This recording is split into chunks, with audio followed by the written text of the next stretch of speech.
الله الرحمن الرحيم. الحمد لله نحمده ونستعينه ونستغفره ونؤمن به ونتوكل عليه ونعوذ بالله من شرور انفسنا ومن سيئات اعمالنا. من يهده الله فلا مضل له ومن يضلل فلا هادي له.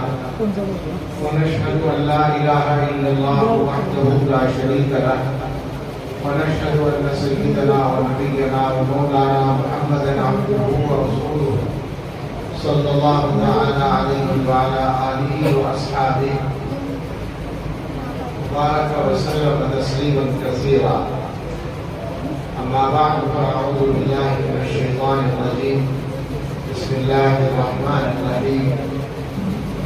ان الذين قالوا ربنا الله ثم استقاموا فلا خوف عليهم ولا هم يحزنون. صدق الله العظيم. اللهم صل على سيدنا محمد وعلى ال سيدنا محمد وبارك وسلم. اللہ تعالیٰ کا اپنے بندوں پر مسلسل نعمتیں اور رحمتیں برسانے کا نظام ہے.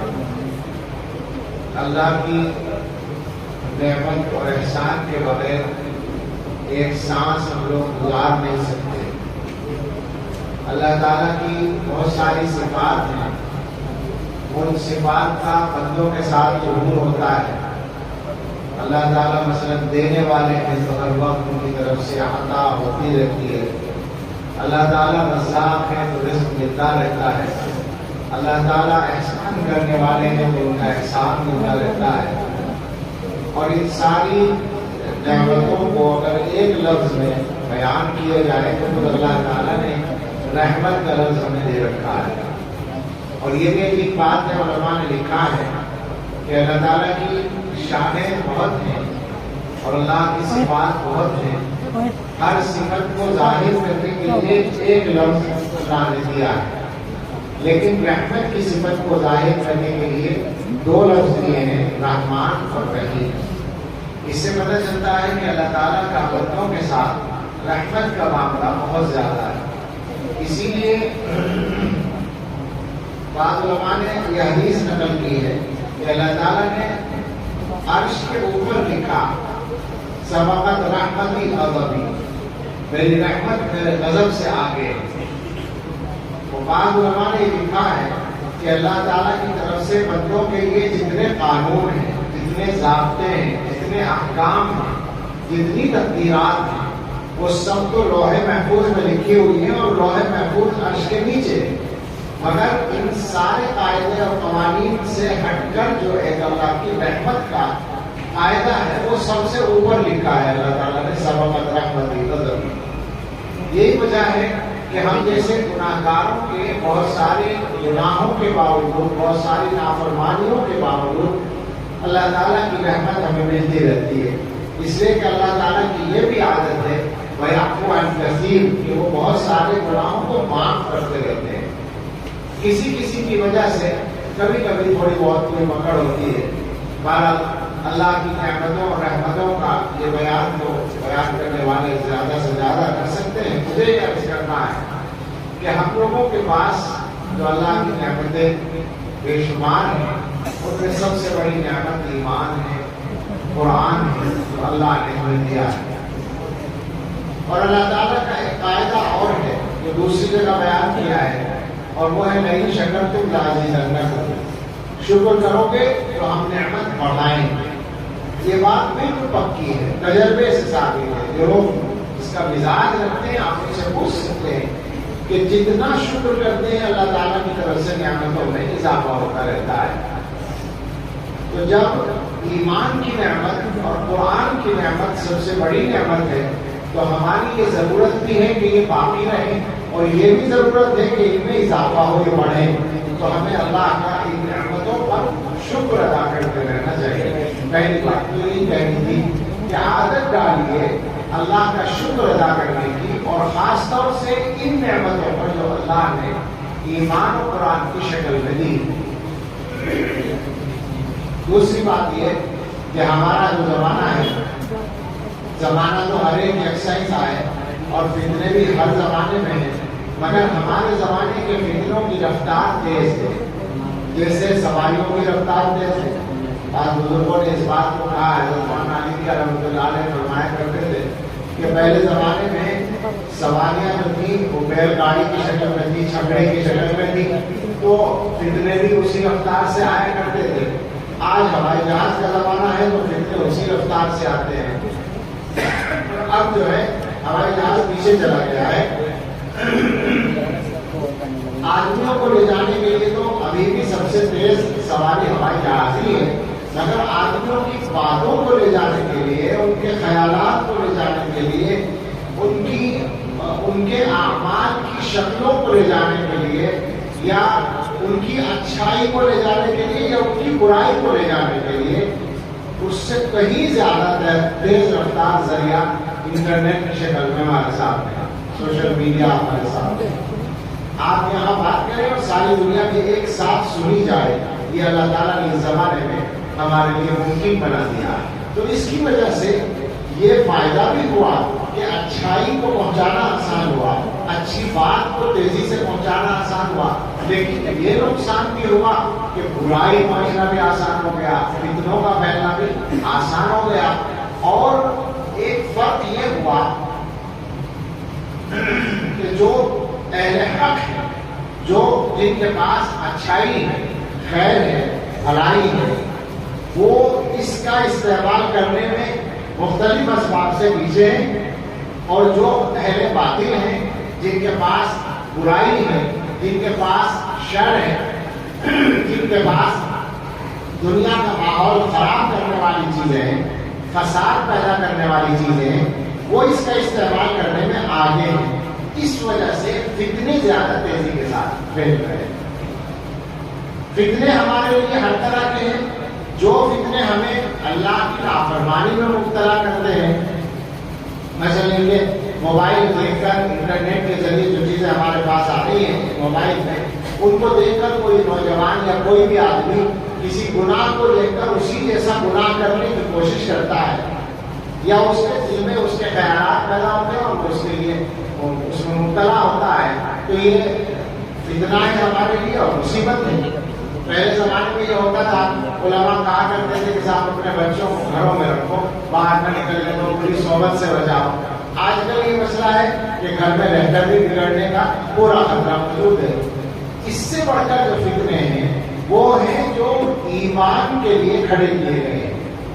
اسلام دشمن طاقتیں پوری مضبوطی کے ساتھ اور مکمل تیاری کے ساتھ اور بغیر کسی ڈر کے، ایک تو یہ ہوتا ہے کہ آپ کسی کے بارے میں بات کر رہے ہو تو آپ کو تھوڑا سا تکلف بھی ہے کہ بھائی کوئی کارروائی نہ کر دے، کوئی مخالفت نہ ہو جائے، کوئی وہ اعتراض نہ کر دے، یہ کوئی ڈر نہیں، وہ پوری بے خوفی کے ساتھ وہ دنیا سے اسلام کو ختم کرنے کے لیے یا لوگوں کے دلوں سے ایمان کو ختم کرنے کے لیے محنت کر رہی ہے طاقتیں۔ اس سب اس کے لیے کام ہو رہا ہے، اور یوٹیوب پر جو ہے کتنی خطرناک چیزیں پڑی ہوئی ہیں۔ میں تو یہ سمجھتا ہوں کہ شاید اللہ تعالیٰ حفاظت کر رہے ہیں، ورنہ عام آدمی تو بچ ہی نہیں سکتا۔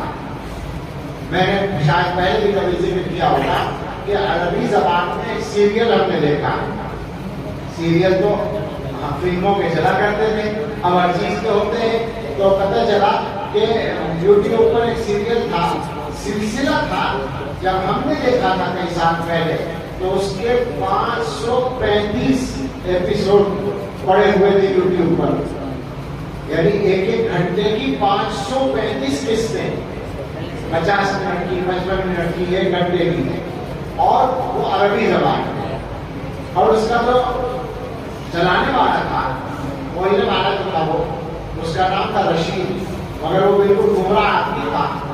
پہلے وہ مسلمان تھا، کسی مسلمان کی اولاد تھا، بعد میں مرتد ہو گیا تھا، عیسائی بن گیا تھا، اور اس نے مشن بنا لیا تھا کہ اسلام کو اور اسلام کے نظریات کو ختم کرنا ہے۔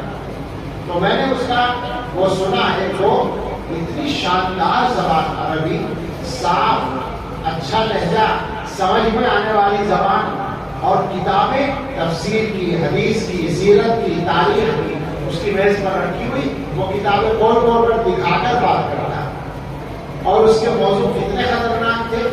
مثال کے طور پر 1 گھنٹے کا ایک وہ ہے، اور اس میں عنوان ہے حل محمد رسول اللہ، کیا حضرت محمد صلی اللہ علیہ وسلم اللہ کے رسول ہیں؟ وہ 1 گھنٹے محنت کرتا یہ بتانے کے لیے کہ حضرت محمد صلی اللہ علیہ وسلم کی شخصیت نعوذ باللہ ایسی نہیں ہے کہ وہ اللہ کے رسول ہو سکے، اور اس کو مدلل کرنے کی کوشش کرے۔ بے شک بالکل غلط، لیکن جس آدمی کے پاس پکا ایمان نہیں ہو یا معلومات صحیح نہ ہو وہ تو گمراہ ہو جائے۔ ایک عنوان تھا حل القرآن کلام اللہ، کیا قرآن اللہ کا کلام ہے؟ باقاعدہ وہ محنت کر رہا ہے یہ ثابت کرنے کے لیے کہ قرآن ایسی کتاب نہیں تو باقی وہ اللہ کا کلام ہو سکے، نہیں ہو سکتا۔ اس سے وہ گندی بات حل محمد ابن عبداللہ، کیا حضرت محمد صلی اللہ علیہ وسلم عبداللہ صاحب کے بیٹے ہیں؟ باقاعدہ حضور کے نسب میں 1 گھنٹے محنت کر کے وہ شک پیدا کر رہا ہے کہ وہ جن کا بیٹا ان کو کہا جاتا ان کی اولاد نہیں ہے وہ، نعوذ باللہ۔ ایسے خطرناک عنوانات پر 500 سے اوپر قسمیں اس کی موجود تھی۔ میں تو آپ کو بہت دنوں سے نہیں دیکھا، ذرا دیکھیے گا سوال جری کے عنوان سے اس کا سیریل چلتا تھا۔ یہ ایک مثال ہے، اور ظاہر ہے عربی زبان میں یہ ہو رہا تھا تو انگریزی میں کتنا ہوتا ہوگا اور دوسری زبانوں میں؟ بھائی عربی میں تو یہ بھی ڈر ہے کہ سارے عرب کے لوگ دیکھیں گے، پابندی بھی لگا سکتے ہیں، اور حد درجہ تعجب کی بات یہ ہے کہ یہ کام وہ ایک مسلم ملک کے اندر بیٹھ کر رہا ہے اور اس پر کوئی پابندی نہیں۔ یہی ہو رہا ہے دنیا میں۔ تو یہ والے جو فتنے ہیں جن میں ایمان کے لیے خطرہ پیدا ہوتا ہے، یہ فتنے زیادہ خطرناک ہیں، اور اس زمانے میں یہ عام ہو رہے ہیں، اور بہت سے واقعات آپ کے ان میں بھی ہوں گے کہ اچھے گھروں میں، دیندار گھروں میں، علماء تک کے گھروں میں ایمان کو خطرے ہو رہے ہیں، بچوں کے ایمان۔ لہذا ایسے حالات میں بہت زیادہ اہمیت بڑھ گئی ہے، نزاکت بڑھ گئی ہے ایمان کی حفاظت کے سلسلے میں۔ یہ جو علماء کی محنتیں ہیں مدرسوں کی شکل میں، مکتبوں کی شکل میں، آج کل مکتب پر بہت محنت ہے، جمعیت علماء ہند کی بھی اور دوسری تنظیمیں بھی اپنی مثال کے مطابق کام کر رہی ہیں کہ جگہ جگہ مکتب قائم کر دیے جائیں، اور مدرسے تو چل ہی رہے ہیں۔ حقیقت یہ ہے کہ یہ اس زمانے میں اگر یوں کہہ دیں ہم تو بالکل صحیح ہے کہ یہ وقت کا سب سے بڑا تقاضا ہے، اس لیے کہ جو وقت آ رہا ہے اس میں ہمارے بچے اور بچوں کے بچے مسلمان باقی رہیں، یہ ہماری سب سے بڑی ضرورت ہے، اور حالات اس کے خلاف رخ پر لے جا رہے ہیں۔ تاریخ میں جو کچھ ہوا ہے ظاہر اس کے بیان کرنے کا موقع نہیں، ایک جملے میں اشارہ کرتا ہوں کہ جن ملکوں میں قرآن کی تعلیم بند ہوئی ہے، دین کی تعلیم بند ہوئی ہے، آپ یہاں سے پوچھیں اسپین کے اندر وہ نظام نہیں باقی رہا دین کی تعلیم کا، تو کچھ عرصے کے بعد مسلمانوں کا نشان ختم ہو گیا، اور بالکل اسی طرح تقریباً روس کے علاقوں میں اور ترکی میں تقریباً 50 60 70 سال ایسے گزرے ہیں جبر کے، پابندی کے، جب قرآن پڑھانے پر بھی پابندی، نماز اذان پر بھی پابندی تھی، مگر وہاں کے لوگوں نے مختلف طریقوں سے قرآن کی تعلیم کو باقی رکھا۔ لہذا 1991 میں جب وہ علاقے آزاد ہوئے ہیں، روس کی وہ جو سوویت یونین تھا وہ ٹوٹا ہے، اور وہ الگ الگ ملک بنے ہیں، اور ان کی مردم شماری ہوئی ہے، تو اکثر ملکوں میں مسلمان اپنا مذہب اسلام لکھوانے والے 99%، 98%، 95%، 96%، قزاقستان میں، قزاقستان میں، ازبکستان میں، ترکمانستان میں، ان ملکوں میں اکثریت مسلمان، حالانکہ ان کے پاس دین کا علم بھی کوئی خاص نہیں تھا، وہ نمازی بھی نہیں تھے، وہ بہت کچھ نہیں جانتے تھے، مگر وہ ان کے بڑوں نے قرآن کی تعلیم کو چھپتے چھپتے کسی نہ کسی طرح باقی رکھا تھا، اس کی برکت سے ان کے دلوں میں یہ احساس باقی تھا کہ مسلمان ہے، لہٰذا جب مردم شماری ہوئی تو انہوں نے اپنا نام مسلمان لکھوایا۔ یہ ایک بہت بڑا ثبوت ہے ہمارے پاس، یہ بہت بڑی دلیل ہے ہمارے پاس کہ مسلمانوں کی نسلوں کے ایمان پر باقی رہنے کے لیے اس تعلیم کی شدید ضرورت ہے۔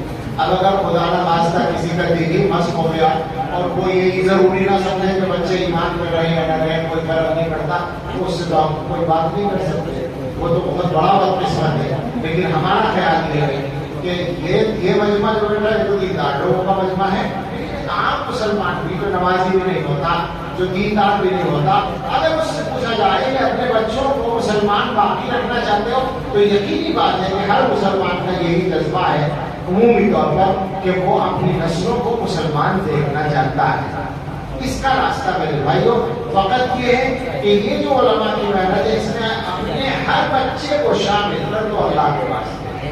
اب وہ وقت نہیں چلے گا، وہ طریقہ نہیں چلے گا جو پہلے چل رہا تھا کہ گھر کا ایک بچہ مدرسے میں پڑھ لے اور 4 اسکول میں پڑھ لے، اور کوئی اسکول میں پڑھنے والے جو بچے وہ قرآن سے محروم رہ جائیں۔ اب تک یہ چلا ہے نا، عام طور پر یہ چلا ہے کہ گھر کا ایک بچہ مدرسے میں پڑھ رہا ہے، زیادہ بچے اسکول میں پڑھ رہے ہیں، اور جو اسکول میں پڑھ رہے ہیں ان کی دینی تعلیم کا کوئی انتظام نہیں۔ اب کیا ہے، چاہے 100% بچوں کو اسکول میں پڑھانا پڑے، آپ کو پڑے گا، لیکن 100% ہی سارے ہی بچوں کی دینی تعلیم کا الگ سے آپ کو انتظام کرنا پڑے گا۔ علماء نے جو یہ بولے، خاص طور سے اس زمانے میں تو جو مکتب ہیں ان میں صبح شام کی تعلیم کا بھی انتظام کیا جا رہا ہے اسکولوں کے بچوں کے لیے، تو مسلمانوں کے لیے وقت کی سب سے بڑی پکار ہے کہ وہ اس پر دھیان دے لیں۔ یہ کوئی ایسا نہ سمجھے، آپ اپنے علاقے کو دیکھتے ہیں کہ یہاں تو ہر جگہ علماء نظر آ رہے ہیں، دو ٹوپیاں اور گاڑیاں نظر آ رہی ہیں، بڑے بڑے مدرسے کہلانے والے بڑے مطمئن کہ صاحب ہمارے یہاں مدرسوں مدرسے شہر میں اور سرپرستی کے لیے بڑی عورت کا مدرسہ موجود ہے، اور فلاں جگہ والے ہمارے یہاں مدرسے اور فلاں جگہ، یہ پورا علاقہ اسی طرح کا ہے۔ آپ اس سے زیادہ مطمئن نہ ہو، اس لیے کہ حالات بہت تیزی کے ساتھ بدل رہے ہیں۔ اب جو تعلیمی پالیسی ہے اس کا کیا تقاضا ہے کہ ہر بچے کو اسکول بھیجنا پڑے گا، 3 سال کی عمر سے اور 18 سال کی عمر تک بھیجنا پڑے گا۔ تو یہ ہے نا ایجوکیشن پالیسی میں 3 سال سے 18 سال تک اسے اسکول میں پڑھنا ہے، انٹر پاس کرنا ہے، ہائی اسکول بھی نہیں آگے تک۔ تو ان بچوں کو آپ کیا کریں گے؟ ان کو باقاعدہ مدرسے میں داخل کرنا بھی آپ کے لیے مشکل ہو جائے گا۔ ان بچوں کو ایمان پہ قائم رکھنے کا کیا راستہ ہوگا؟ یہی راستہ ہے، اور اس بات کا یقین کریں کہ چونکہ یہ طریقے اور یہ راستے ہمارے بزرگوں کے جانے ہوئے ہیں، وہ بڑے اور بزرگ جو بالکل اللہ کے لیے کام کرنے والے لوگ تھے، ان کی برکت ان میں ابھی بھی شامل ہے۔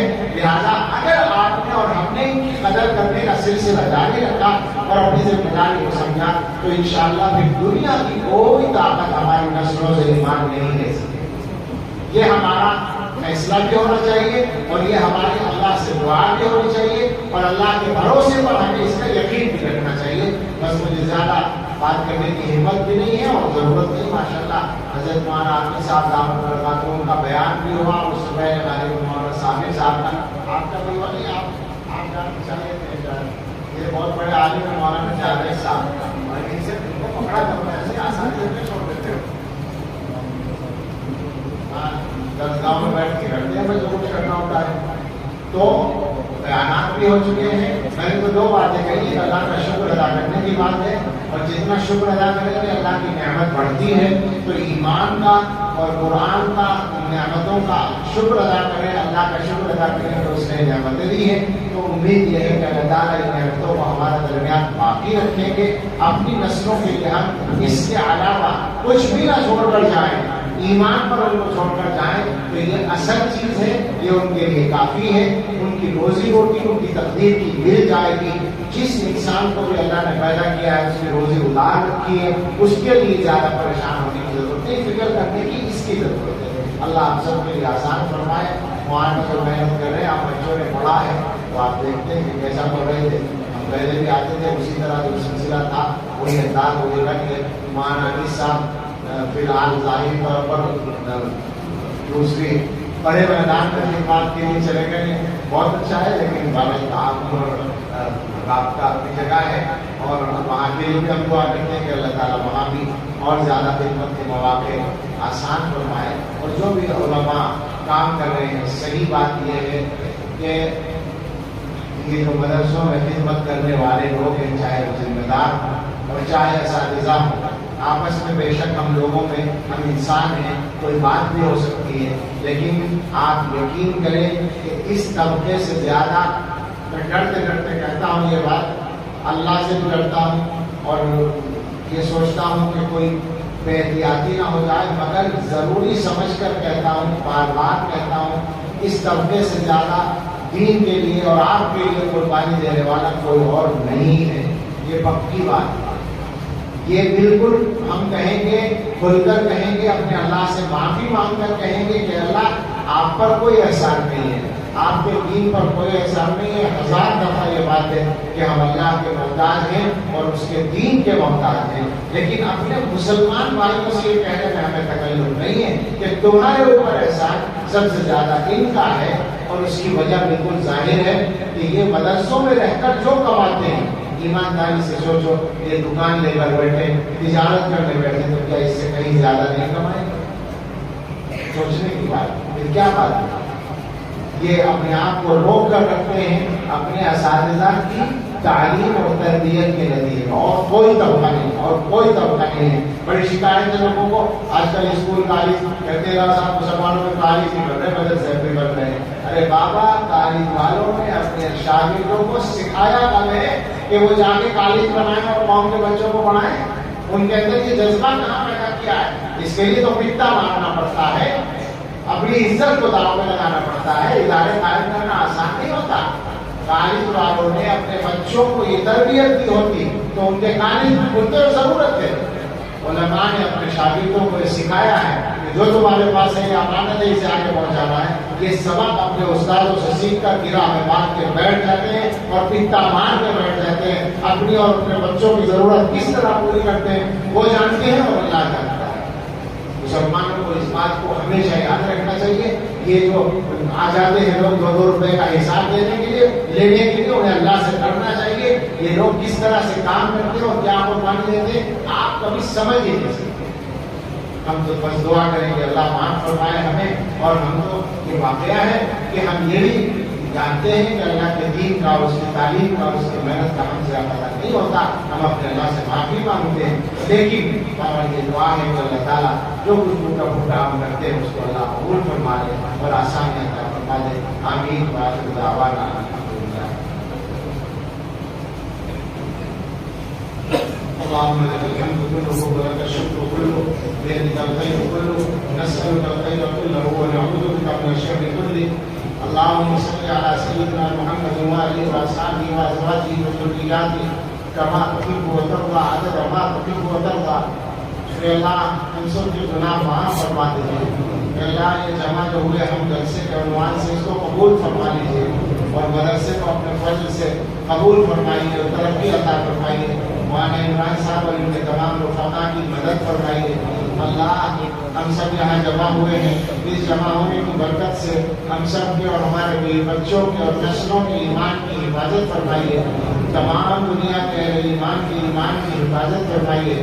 اے اللہ آپ کا دین بے نیاز ہے، آپ کی ذات بے نیاز ہے، ہم محتاج ہیں، ہم فقیر ہیں، ہم بھکاری ہیں آپ کے در کے۔ اللہ اپنے در سے عطا فرما دیجیے اور ہم سب کو اور پوری نسلوں کو دین کامل پر استقامت عطا فرما دیجیے۔ اے اللہ بیماریوں سے شفا دے دیجیے، ہم نے ہمارے گھر والوں میں، رشتہ داروں میں، متعلقین میں جو بیمار ہیں اللہ سب کو صحت عطا فرما دیجیے۔ جن کے ذمہ قرض ہیں اللہ اپنے فضل سے قرضوں میں بخشش فرما دیجیے۔ جو بے گھر ہیں انہیں آرام کے گھر دے دیجیے، جو بے روزگار ہیں انہیں برابر حلال روزگار دے دیجیے، جو مقدموں میں گھسے ہوئے اللہ فری کر دیجیے، جو جیلوں میں بندے اللہ رہائی دلا دیجیے۔ اے اللہ جو بے اولاد ہیں انہیں اچھی اولاد دے دیجیے، جنہیں بیٹوں کی تمنا ہے انہیں اچھے بیٹے دے دیجیے۔ جو اولاد کے معاملے میں کسی بھی پہلو سے پریشان ہیں اللہ ان کی پریشانی دور کر دیجیے۔ اللہ ہم سبھی کی ہماری اولادوں کے بارے میں اچھی تمنائیں پوری فرما دیجیے اور ہمیں اور ہماری اولادوں کو اچھی زندگی عطا فرمائیے، حیات طیبہ نصیب فرمائیے، خوشگوار زندگی عطا فرمائیے، رزق میں، عمر میں، دین میں، کاموں میں برکت عطا فرمائیے۔ اے اللہ اس پورے مجمع پر اور اس پورے شہر پر اور ہم سب کے دلوں پر اور ہم سب کے گھروں پر خاص رحمت کی نظر ڈال دیجیے۔ اے اللہ اس فتنوں کے زمانے میں ہم جیسے کیسے بھی ہیں اور جو کچھ بھی ہماری کھوٹی پونجی ہے وہ لکھ کر ہم آپ کے دین کے راستے میں آپ کی بارگاہ میں حاضر ہیں. اے اللہ مدد فرمائیے, اللہ حفاظت فرمائیے. اے اللہ فتنے بڑے ہیں, ان کے مقابلے کے لیے وسائل ہمارے پاس نہیں ہیں, مگر رب کریم اگر آپ کی مدد شامل ہو جائے تو وہ سارے وسائل پر غالب ہیں. اے اللہ اپنی مدد شامل حال فرما دیجیے. یہ جو دین کے خدام محنتیں کر رہے ہیں ان کو قبول فرما لیجیے. اللہ دارالعلوم دیوبند اور ہر مدرسے کی حفاظت فرمائیے. اے اللہ حرمین شریفین, مسجد اقصی اور مسجد کی حفاظت فرمائیے. اے اللہ دعوت و تبلیغ کے کام کی حفاظت فرمائیے. اللہ شریعت و سنت کے مطابق چلنے والے خانقاہوں کی حفاظت فرمائیے. اے اللہ ہر صاحب کے ایمان کی اور اس کے ایمان کی, جان کی, مال کی, عزت و آبرو کی, گھر بار اور اولاد کاروبار کی حفاظت فرمائیے. اے اللہ فلسطینی مسلمانوں کی مدد فرمائیے. خاص پر نازل فرما دیجیے. اللہ ظالموں سے ان کا پیچھا چھڑا دیجیے. اللہ ظالموں کو شکست فاش دے دیجیے, انہیں اس کو نابود کر دیجیے. اے اللہ ہم سب کے لیے اور پوری امت کے لیے آنے والے وقت کو گزرے وقت سے بہتر بنا دیجیے اور سب سے بہتر ہمارے آخری وقت کو بنا دیجیے. اللهم انا نسألك خير المسألة وخير الدعاء وخير النجاح وخير العمل وخير الثواب وخير الحياة وخير الممات انك على كل شيء قدير. ربنا تقبل منا انك انت السميع العليم وتب علينا انك انت التواب الرحيم. وصلى الله على سيدنا محمد واله واصحابه اجمعين برحمتك.